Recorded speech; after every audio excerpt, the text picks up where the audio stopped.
Hey everyone, Happy New Year, and we want to say Happy New Year and welcome to the very first Radiotopia Presents of 2024. It's a series that we are truly excited about. It's called Shocking, Heartbreaking, Transformative. Now, this is from documentarian Jess Shane, who put out an open call on Craigslist and then worked with 4 strangers to explore the standard rules that documentarians and journalists use to tell their subject stories. So this series gets into all sorts of questions about what happens when people's real lives are collected, edited, and consumed. The show pulls back the curtain on what goes on behind the scenes of your favorite nonfiction shows. And then it turns in on itself and some really interesting twists and turns along the way in the making of the show. I've gotten to know Jess a little bit over the making of this show. Every time I chat with her, there's a new wrinkle to this story. It is really incredible. So go check out the new Radiotopia Presents series, Shocking, Heartbreaking, Transformative. It is out now on your favorite podcast platform.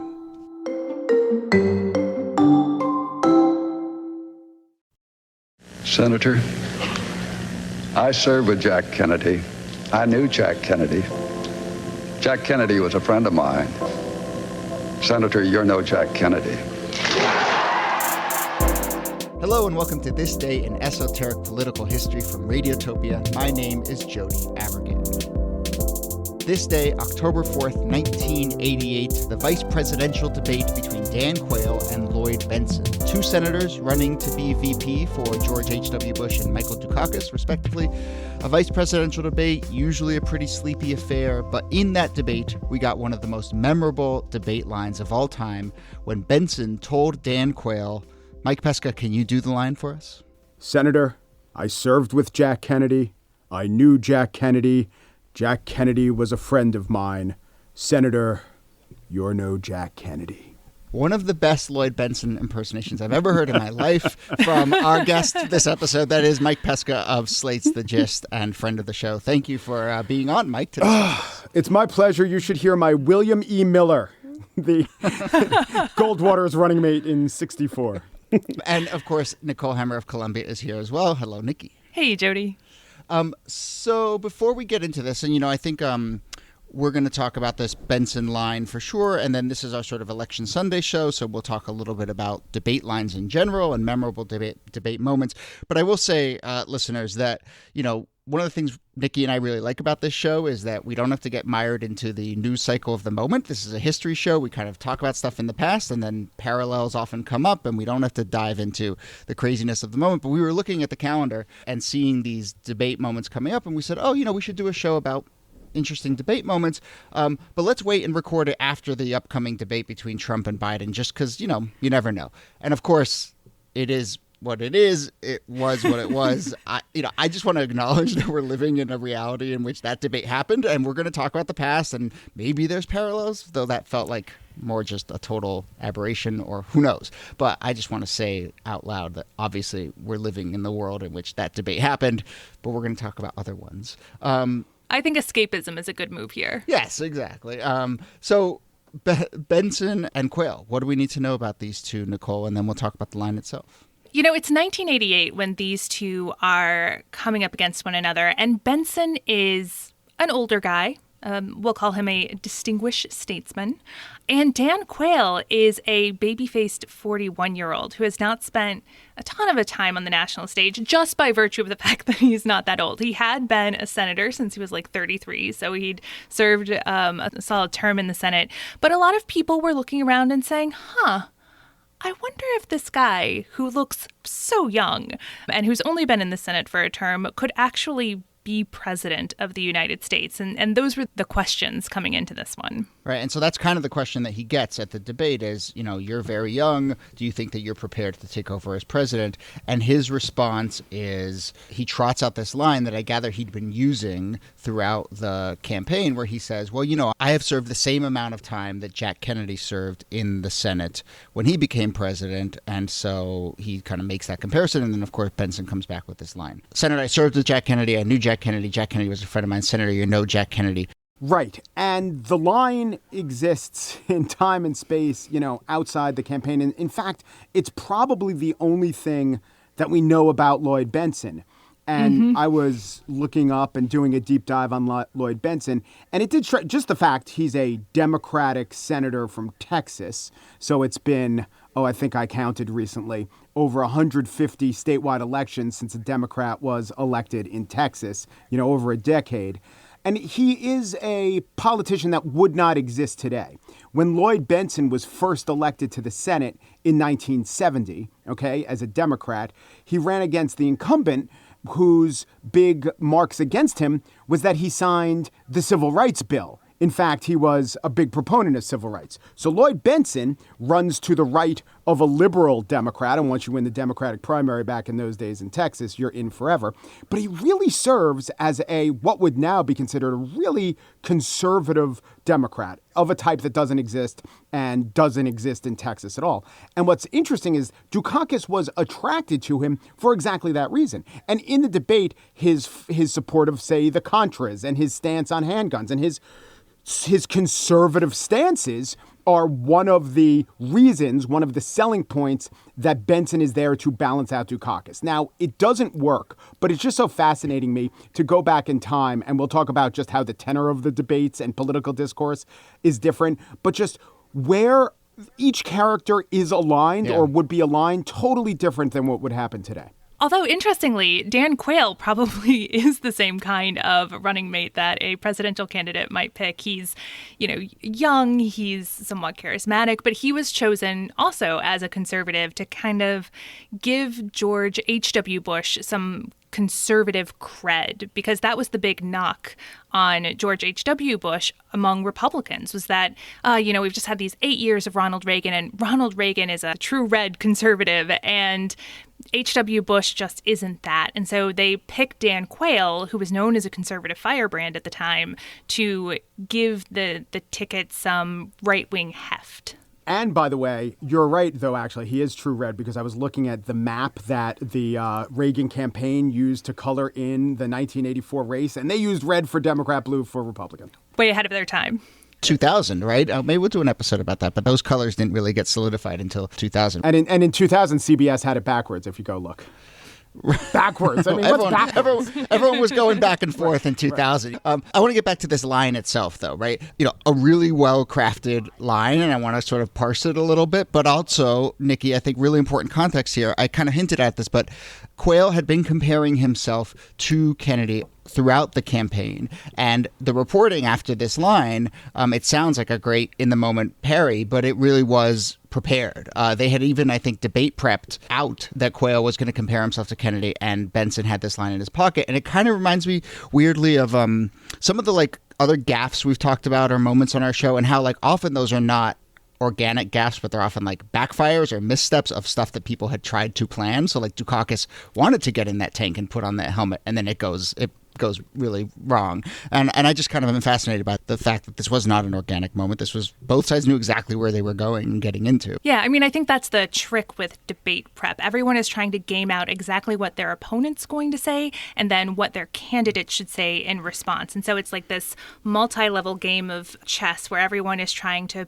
figure out not only the place you're going to land on the board, but then what's the exact right thing to say in that moment, and can your candidate actually deliver that line? Because remember, there are some debate lines that just get canned and repeated. What was that line that Marco Rubio kept using in the 2016 debates? He just returned to it over and over and over again so that he sounded like a broken record by the end. Right. Chris Christie called him out.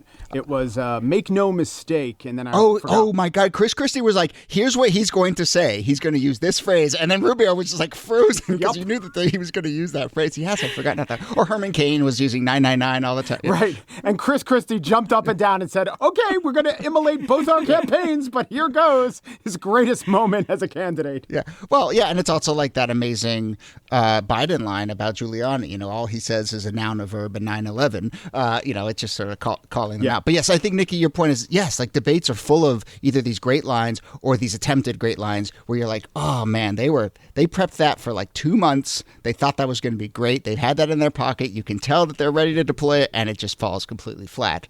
So I don't know if we can draw any lessons about what works and what doesn't. Except that so many of the ones that do work also fall in that category. I was interviewing Felipe Reyes, and he played Trump in the debate with Hillary Clinton, and he said that 95% of what Trump said in the actual debates were things that he said channeling Trump. So she knew what was coming, right? She more or less knew what was coming, including that she was going to be stalked from behind by the big man.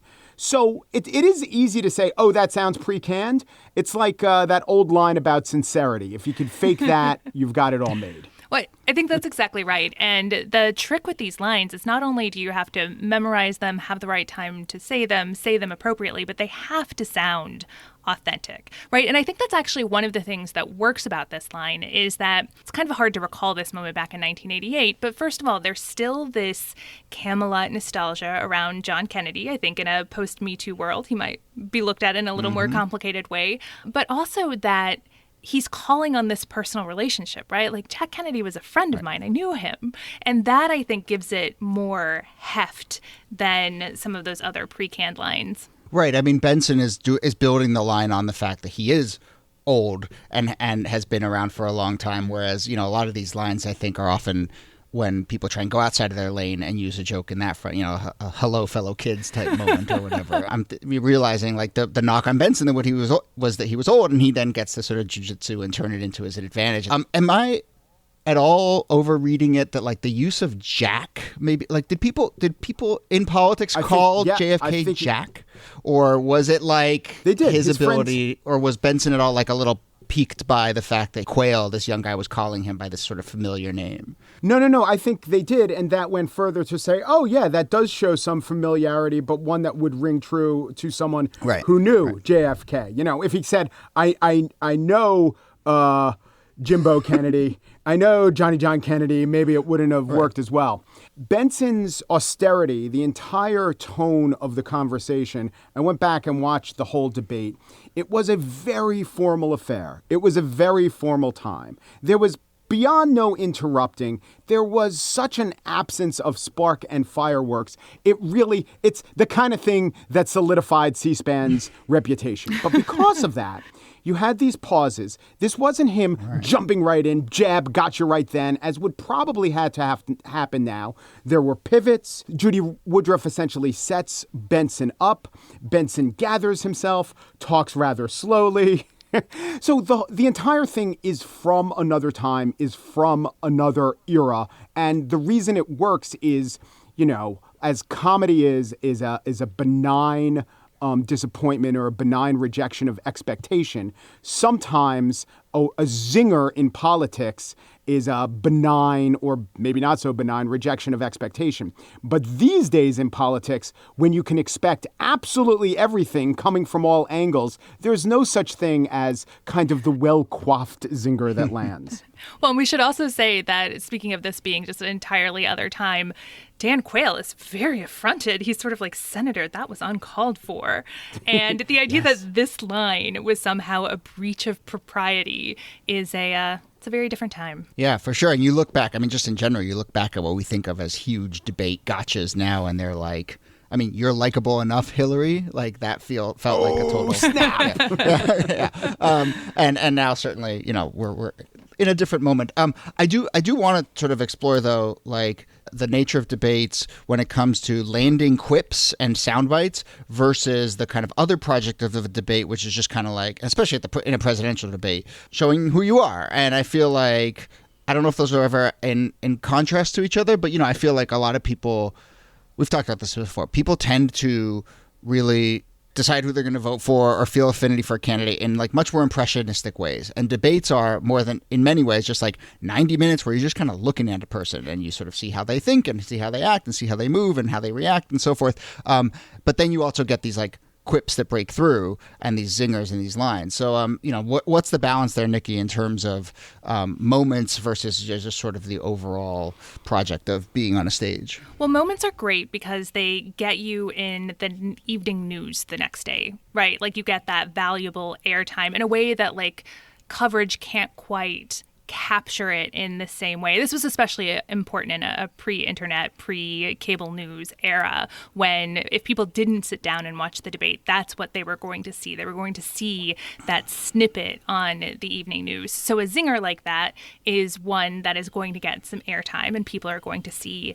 I think, though, that this question of presenting yourself, this actually has benefited a lot from the rise of these town hall style debates. So the next presidential debate is a town hall style one. But back in 1992, so 4 years after this, Bill Clinton is very effective in introducing himself to the American people sort of emotionally in these town hall debates when he can talk directly to a voter where it's a little looser. I mean, what Mike was saying about this very stiff formality, I think Americans have much less context for that kind of engagement anymore. So the town hall style debates give them something that is more understandable and more translatable and does a lot more for painting the portrait of a candidate's personality.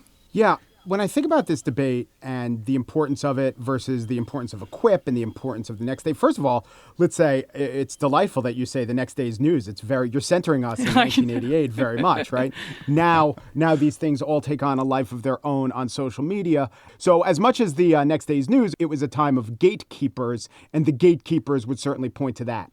But I have kind of a Russian nesting doll of on the other hand, which is Benson nailed him with the quip. On the other hand, the debate overall, I watched the whole thing.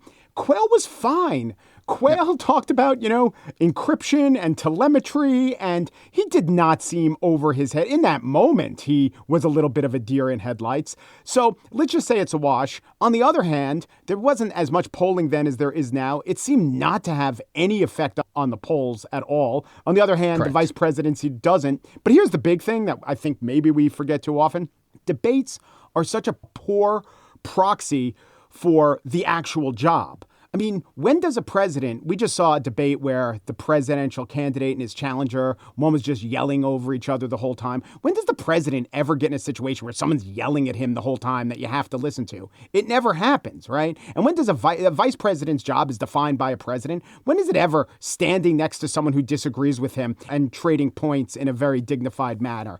So I understand they're as good a tool we have to evaluate candidates. They just really have nothing to do with the job as far as I could tell. Or little to do with the job. I mean, this is also kind of elections in general and the process of elections in general and the disconnect between how we evaluate folks and then what they actually have to do is a there's disconnects all around. But I mean, I would say in a debate, I mean, it's kind of what I was saying earlier, but when they're at their best, you get to see how someone thinks and how someone interacts with other people. And I feel like a lot of the job of a president is what are you going to be like when you have to take in a bunch of information and you have to sort of make a decision, you have to process it, and you have to kind of both be policy oriented and think about the real world implications and be sitting across from someone else who's powerful and has their own interests. And how do so like there are moments where I kind of get the gist of how someone operates in debates. And so those can be useful. Maybe we should put the candidates in an escape room. I feel like those are the skills you're looking for. Well, look, I've said this before and gotten flack for it, but I actually like those very open, almost mushy questions. Like there was one at a debate earlier this year where it was like, what phrase most sums you up or something? And Twitter just like roasted that question as light. And so, but at least it like gives you a sense of just like how people think in real time when they don't have like a very specific talking point to land on or whatever. I don't know. There's somewhere in there I like just seeing someone operate in real time in real space. So one thing, Mike, that you hinted at was just kind of the stilted nature of debates and how you don't really get that scenario when you're president. And this, I think, is behind, and we can start to talk about some other moments. This, I think, is behind another really notable moment, which was the first presidential debate in 2012, where Obama basically bombed against Romney. And certainly Obama's camp freaked out after that. And that was a real moment where I think people realized like, oh yeah, he's just kind of like has not been in this mode. He hasn't had someone standing across from him really pushing him in 4 years. And so you just get rusty. That happens in a first debate often, right? That happened with Kennedy. That happened with Ronald Reagan and Mondale, actually, even in the first debate. It is not just rusty, it's that maybe you're even affronted that someone would dare do this to you.